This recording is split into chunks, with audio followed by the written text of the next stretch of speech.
ఆ ఊర్లో బీహార్లో పెద్దన్న పాత్ర దాన్ని ఏమంటారు, పెదరాయుడు పాత్ర ఇస్తే సరిపోతుంది. అంతేగాని ఈయన అక్కడికి పోయాడంటే డేంజర్. అదే కదా. కానీ ఇప్పుడు నెక్స్ట్ ఏంటి అనేది బీహార్ లో కొత్త సీఎం గా ఎవరు రాబోయే, అంటే ఇక్కడ కూడా కుల సమీకరణాలు ఆలోచిస్తుంది భారతీయ జనతా పార్టీ అని. ఖచ్చితంగా. అంటే ఇదివరకటి రోజుల్లో ఒకే ఒక అతను ఉండేవాడు డిప్యూటీ సీఎం. ఈ బీజేపీకి చాలా కాలం పట్టిన దరిద్రం ఏంటంటే బీహారు, మధ్యప్రదేశ్, రాజస్థాన్, ఛత్తీస్గఢ్ ఒక లీడర్ మీద డిపెండ్ అయిపోతా వచ్చారు వీళ్ళు. వాళ్ళు గ్రూపులు కట్టడం బిగించేస్తారు, వేరే వాళ్ళని ఎదగనీయకుండా చేసుకొచ్చారు.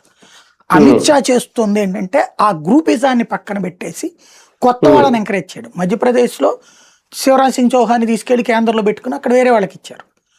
అలాగే ఛత్తీస్గఢ్లో రమణ్ సింగ్ని తీసేసి వేరే వాళ్ళకి ఇచ్చారు. రాజస్థాన్లో అమ్మాయిని తీసేసి వసుంధర రాజుని వేరే వాళ్ళకి ఇచ్చుకొచ్చారు.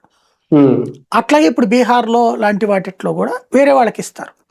ఇప్పుడు ఫడ్నవీస్కి ఇచ్చారు అక్కడ మహారాష్ట్రలో. అట్లాగే అంటే వీళ్ళందరూ ఓ రకంగా చెప్పాలంటే యంగ్ సీఎం. బీజేపీ ఇద్దరు డిప్యూటీ సీఎంలు ఉన్నట్టున్నారు కదా సార్? అవును, ఇప్పుడు సెట్ అవుతుంది మళ్ళీ. అంటే అక్కడ కూడా సామాజిక ఖచ్చితంగా. అంటే బేసిక్ గా అక్కడ వేరే పార్టీలు కూడా కలుపుకుని వెళ్ళారు కదా, అందుకని అవసరం అయింది అనమాట. ఒక రకంగా భారతీయ జనతా పార్టీ నేరుగా ఎన్నుకోబోతున్న సీఎం ఇప్పుడు బీహార్ లో ఇది ఒక రికార్డ్ అవుతుందా? ఖచ్చితంగా. వాస్తవంగా నితీష్ కుమార్ కూడా ఆప్షన్ లేకనే వదిలేశాడు. ఎందుకంటే ఇప్పుడు టోటల్ గా మొన్ననే కుష్వారా పార్టీ కూడా వచ్చి జారీ అయిపోయింది వీళ్ళతో కూటమి. వాళ్ళతో కూడా కలిపితే ఒక 5 సీట్లు తగ్గుతాయి అంతే. ఏది నితీష్ లేకపోయినా సరే. పోనీ నితీష్ ని వదిలిపెడితే డేంజర్. లాలు వాళ్ళతో కలిపి ప్రభుత్వాన్ని ఏర్పాటు చేయి. ఈ దఫా లాలు వాళ్ళకి అంత సీన్ లేదు. వాళ్ళు కలిసినా కూడా సీఎం కాలేరు.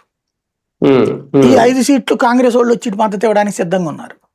కాబట్టి నితీష్ ని కంట్రోల్ చేస్తాం పెద్ద కష్టంగా అది ఈ దఫా.